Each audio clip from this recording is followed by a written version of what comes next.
Bueno, entonces bienvenidos al curso virtual de gestión del duelo. En este momento vamos a trabajar el módulo 2. Como ya les había explicado, vamos a hacer una reflexión interna, es decir, va a ser un proceso personal de mirada de cada quien para poder después conectarnos con la posibilidad de apoyar a otros. Bueno, entonces estamos hablando que el ser humano podríamos describirlo de esta manera, en 4 ejes, donde decimos que constamos de un cuerpo físico, de un cuerpo mental, de un cuerpo emocional o de deseos y de un cuerpo espiritual. Vamos a hacer un recorrido por cada uno de estos cuerpos que acabo de mencionar y vamos a hacer unas reflexiones específicas para cada uno de ellos. El cuerpo físico. Se dice que el cuerpo físico está constituido por el elemento tierra en esencia. Bien hemos escuchado decir que polvo eres y en polvo te convertirás. Entonces, la primera observación es que normalmente nosotros nos identificamos con ese cuerpo físico y se nos olvida reconocer que el hombre no es solamente el cuerpo físico. El cuerpo físico simplemente constituye la materia, es el receptáculo a través del cual nos podemos manifestar en esta dimensión.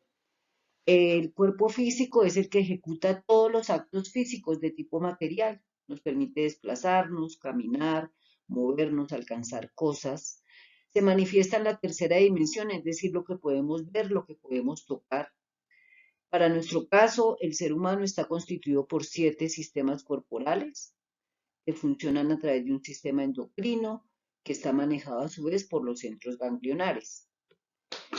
Cuando hablamos del cuerpo físico, debemos traer, o lo que nos interesa en este momento es traer a nuestra memoria reflexiones como las siguientes. ¿Qué hacemos con nuestro cuerpo físico? ¿Cómo nos reconocemos con nuestro cuerpo físico? ¿Qué hacemos para cuidarlo? ¿Cómo es nuestra alimentación? ¿Comemos poco? ¿Comemos demasiado? ¿Abusamos con la alimentación y entramos en estados de gula? Hacemos ejercicio, hacemos deporte, promovemos el adecuado descanso de ese cuerpo físico, lo protegemos y no intoxicamos ese cuerpo físico con hábitos inadecuados como el consumo excesivo del alcohol, el consumo de sustancias psicoactivas, el consumo del cigarrillo. ¿Qué pasa con nuestro cuerpo físico? Porque recordemos es el que nos permite manifestarnos mientras estamos vivos. El cuerpo mental. El cuerpo mental está constituido por el elemento aire en esencia. El cuerpo mental son nuestros pensamientos, es la mente. En la mente se encuentran nuestros pensamientos y hablamos de una mente consciente y de una mente subconsciente, que es donde quedan grabados todos esos impactos, todas esas experiencias que hemos traído y hemos tenido durante nuestra vida y que en la mayoría de los casos son los que nos traen a manifestarnos y a realizar actividades automáticas con esos aprendizajes que hemos tenido y que tenemos grabados en nuestro inconsciente o subconsciente. Más adelante vamos a irlo relacionando cuando hablemos de las emociones. A través de ese cuerpo mental y del pensamiento, entonces decimos que funciona la actividad cognoscitiva, es donde se encuentra el razonamiento, la inteligencia, las percepciones y las discriminaciones. A través de él mantenemos conceptos, opiniones, conclusiones y razonamientos que los vamos elaborando a través de todas nuestras experiencias, tanto las experiencias del pasado como la experiencia que vamos viviendo a lo largo de nuestra vida. Algunas filosofías hablan de a lo largo de diferentes vidas. A través de él también tenemos nuestros sueños, están las ilusiones, la inspiración, la iniciativa, la creatividad. En este pensamiento están los conceptos elevados y cuando hablamos de los paradigmas que vamos construyendo también como paradigmas positivos o paradigmas negativos que vamos construyendo y guardando en ese cuerpo mental. Cuando estamos hablando de paradigmas, estamos hablando de las creencias. Son esas creencias que se van construyendo a medida que se trasega por la vida y que se van generando aprendizajes. Y entonces empezamos a decir cosas como yo soy inteligente, yo soy capaz, yo sí puedo. Y son paradigmas positivos. Pero también podemos tener paradigmas negativos cuando yo digo yo no puedo, no soy capaz, esa comida me hace daño, las personas son rateras, los americanos son de estas características y empezamos a generar una cantidad de creencias basados en la cultura, basados en las experiencias familiares, basados en lo que nos dijeron cuando éramos niños, basados en los aprendizajes y en las experiencias positivas o negativas que vivimos en nuestra infancia, en nuestra adolescencia, en la adultez, y con esas creencias vamos creando nuestros propios paradigmas y de ahí en adelante nos vamos comportando en la vida. Se dice que el pensamiento es el alma de los actos. Las ideas determinan las decisiones y las decisiones determinan las actuaciones. Entonces el pensamiento es el responsable del contenido de la comunicación. La comunicación es la posibilidad de expresar mis pensamientos. El habla es la posibilidad de expresar mis pensamientos. Se dice que no hay nada que se haya creado en el universo que antes no lo haya pensado alguien. Entonces, fijémonos pues el valor que tiene este cuerpo mental. ¿Cuáles son las reflexiones que nos gustaría que tuviéramos presentes? ¿Cuáles son nuestros pensamientos? Por eso se dice, cuidado con lo que piensas. En eso que piensas, en eso te convertirás. Las experiencias son guardadas en el subconsciente, impactan permanentemente la manera en que nosotros percibimos el mundo y en consecuencia a veces hacemos respuestas de manera automática. Por ejemplo, si yo aprendí a defenderme, que para no dejarme de nadie yo respondo de manera impulsiva, grito, levanto la voz y adicionalmente puedo tener respuestas de mi cuerpo físico como empujar, zapatear. Esas respuestas inadecuadas son respuestas automáticas porque he generado en mi subconsciente un aprendizaje que es de esta manera me tengo que defender del mundo. Y también puedo tener un aprendizaje positivo y es cuando estoy ante situaciones que me molestan, adopto una posición reflexiva. O puedo tener paciencia, o puedo tener hábitos como la constancia, o puedo tener hábitos como la relajación. La relajación refiriéndome a que soy supremamente laxo en la vida. Siempre dejo para mañana, siempre dejo para mañana, pero esos son aprendizajes que se construyen con mi cuerpo mental. Entonces, allí donde están tus pensamientos, ahí estás tú. Yo puedo estar en este momento impartiendo una información a través de este curso, pero tú puedes estar pensando que no has pagado el recibo del agua. Entonces, donde está el pensamiento, estás tú y no estás en el curso. ¿Cuáles son los pensamientos que me acompañan predominantemente? Los pensamientos que me acompañan para trasegar en la vida son eminentemente positivos, son estimulantes, son motivadores o son desestimulantes. Normalmente estoy anclado en la crítica, en la autocrítica, en la crítica de otros, en la inconformidad. Nosotros somos capaces de transformar nuestros pensamientos y nuestros paradigmas. Una cosa es que yo haya aprendido y haya visto actuar a mis padres, a mis maestros, a las personas cercanas de una manera inadecuada y así fue como fui construyendo y estructurando mi personalidad, pero si hago un alto en el camino y puedo evaluar cuáles son esos pensamientos y cuál es esa estructura, puedo decididamente establecer que soy capaz de transformarlos y darle un giro a mi vida. Entonces, podemos hacer propósitos firmes de transformarnos y iniciar nuevamente acciones edificantes para cambiar esa manera en que leemos la vida. ¿Qué pienso acerca de la muerte? ¿Cuál ha sido mi comportamiento cuando me enfrento a diferentes tipos de duelos?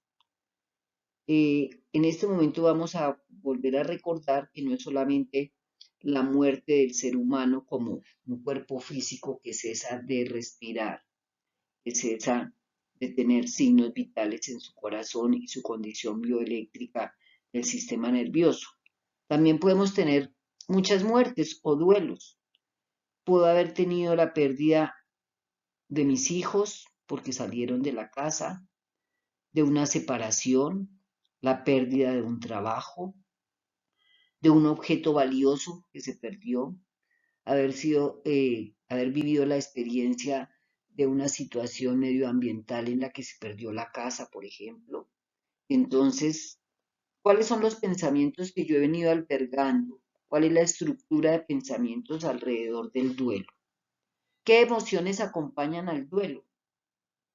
¿Qué acciones aprendí yo para manejar y superar los duelos a los que me he ido enfrentando?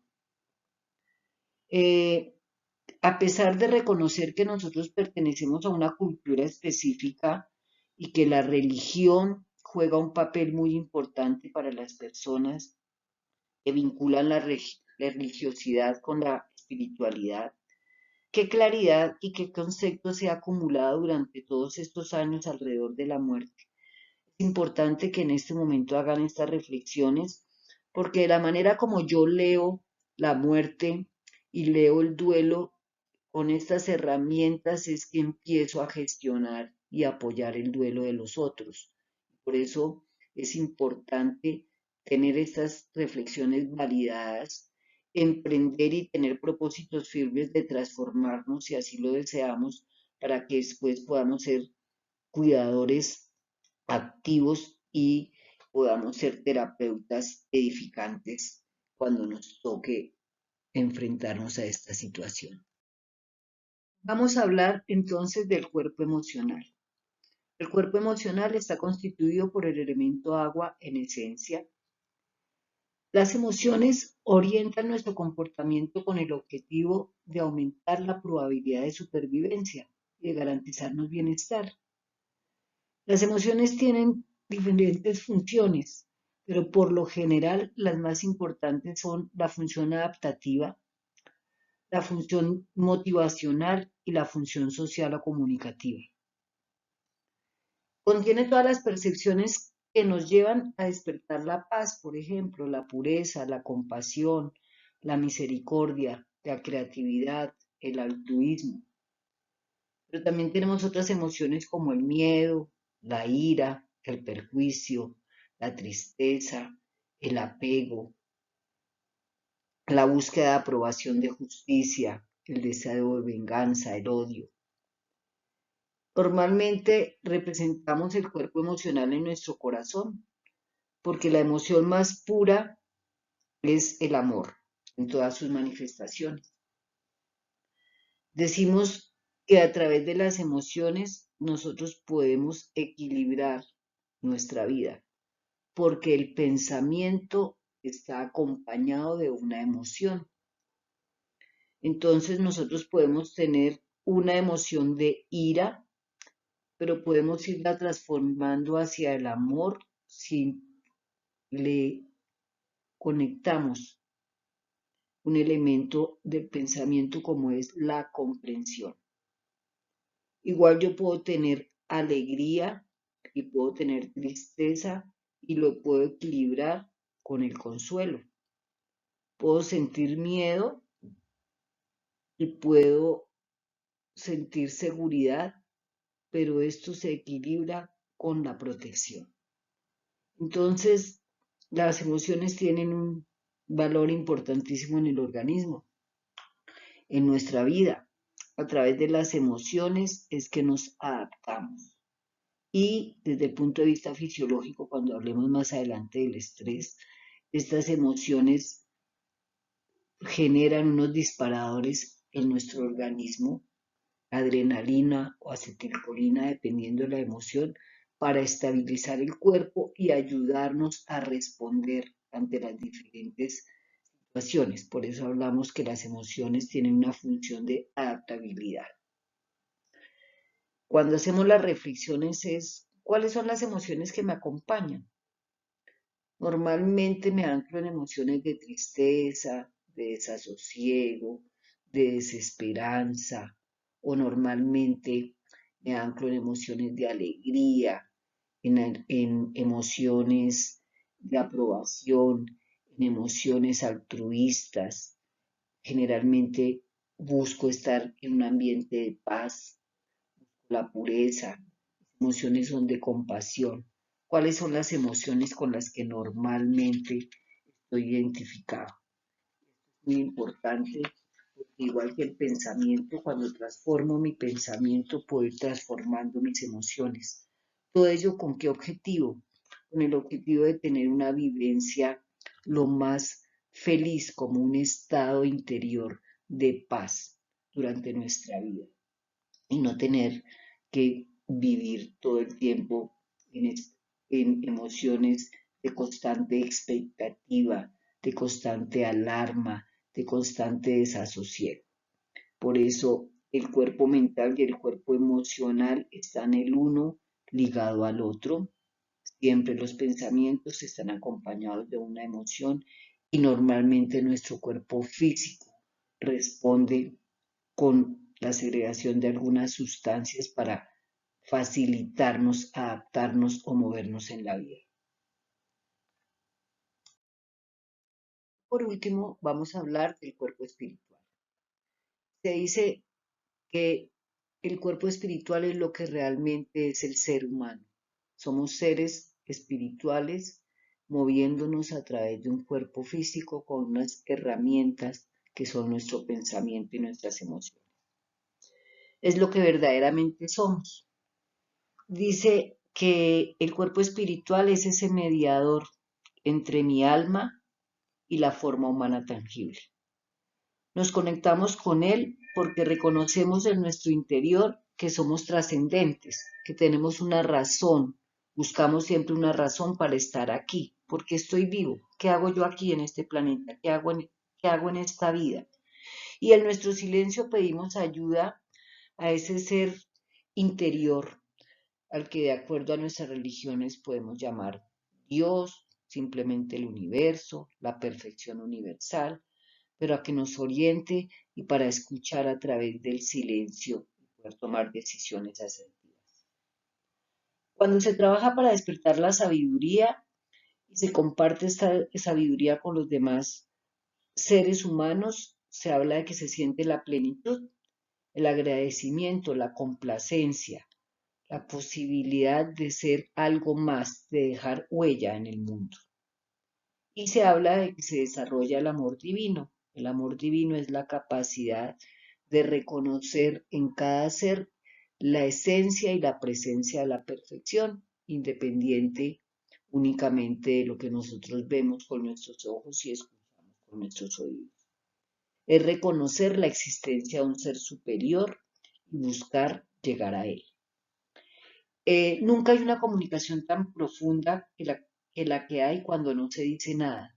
Por eso se dice que en el cuerpo espiritual es donde se siente la posibilidad de escuchar el verdadero ser, es decir, el valor del silencio. Entre las reflexiones alrededor de este cuerpo podemos promover qué espacios de silencio para escuchar y conectarme con esa esencia superior me doy yo. ¿Me gusta estar en silencio o al contrario, siempre busco estar rodeado del ruido? Siempre busco que haya un televisor prendido todo el tiempo, la radio todo el tiempo prendida.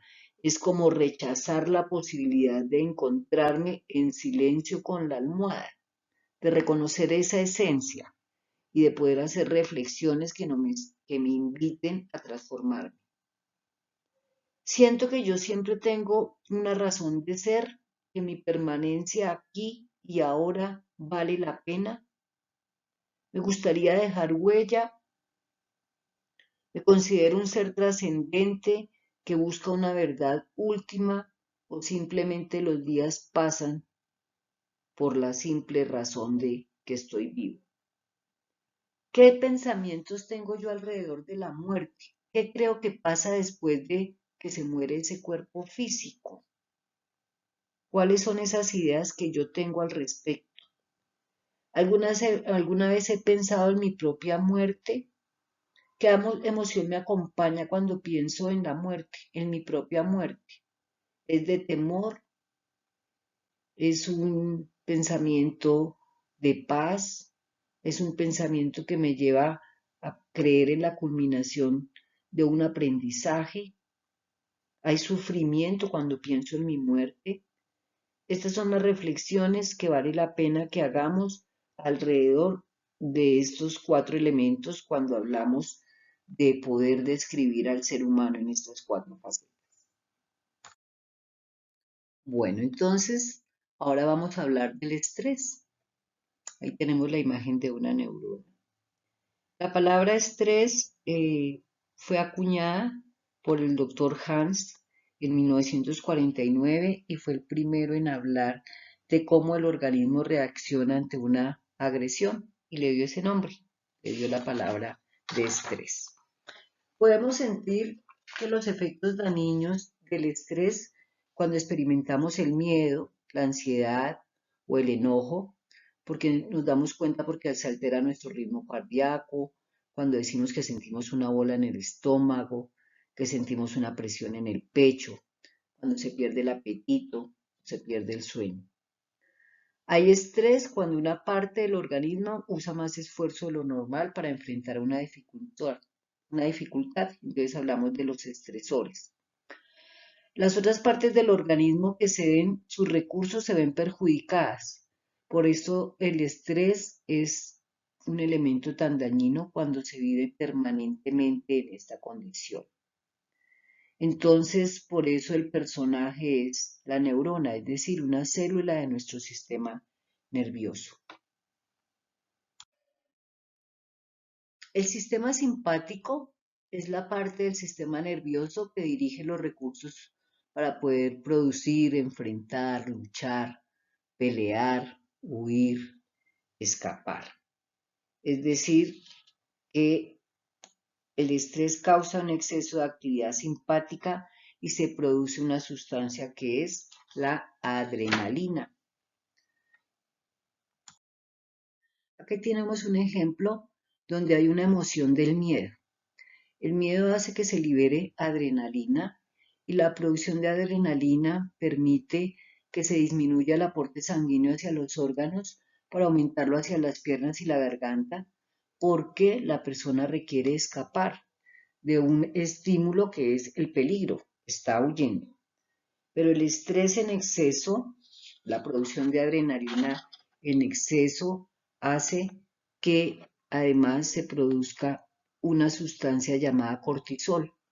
Ese cortisol genera muchos daños en el organismo porque cuando persiste durante mucho tiempo el organismo pierde la capacidad de generar confort y se cae en una fatiga extrema.